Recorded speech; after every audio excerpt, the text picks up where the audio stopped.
Happy. Anyway, mga ka-homepage, isang medical museum sa Pasay ang binisita ng homepage na tiyak, tiyak na tiyak, gigising sa inyong damdaming makabayan. Kung bakit, panoorin natin. Binisita ng homepage ang kakaibang medical museum dito sa Pilipinas, ang Tech Thai Medical Museum. July 15, 2006 nang ganap na buksan ang medical museum na ito.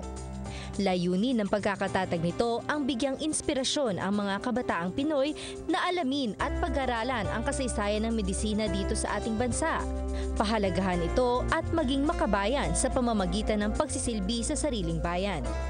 Bukas ito para sa publiko lalo na sa mga mag-aaral na kumukuha ng kursong nursing, medicine, dentistry at maging ang mga health workers.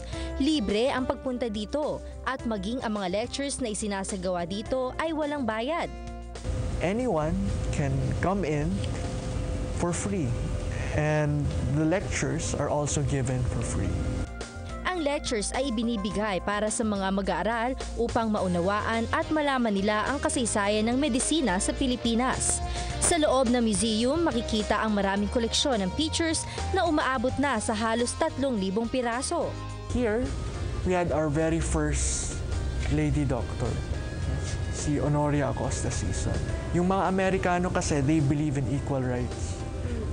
So finally, women were able to get into medical school. No? Ito yung mga early medical students.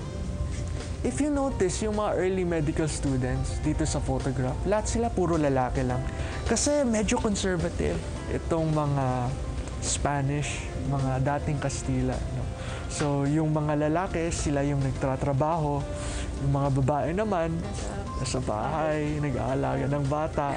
Ambulansya noon, during the American era. Kwento ng mga doktor noon, no? Sa emergency room, malalaman nila kung may parating na pasyente kasi maririnig na nila yung kabayo.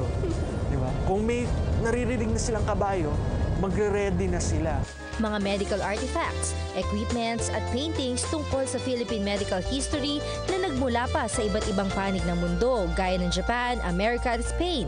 May 11 taon itong nilikom ng mag-asawang Dr. Willie and Liza Ong dito sa Pilipinas. Simula nang maitayo ito noong taong 2006, may 10,000 mga estudyante na ang nabigyan ng free lectures at certificates.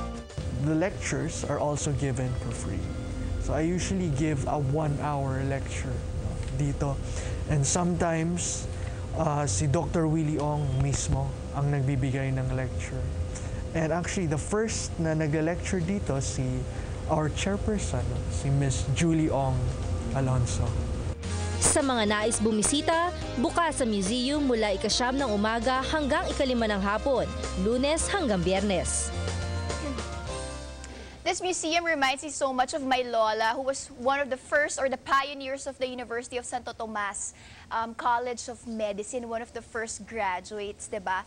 Nakakatuwa. At of course, you know, speaking of doctors and other medical practitioners, I'd like to say, diba, thank you and let's commend them for job well done in helping out in medical missions and reaching out to those victims of the typhoons that have hit the country. Mga ka-homepage, do you remember last Wednesday?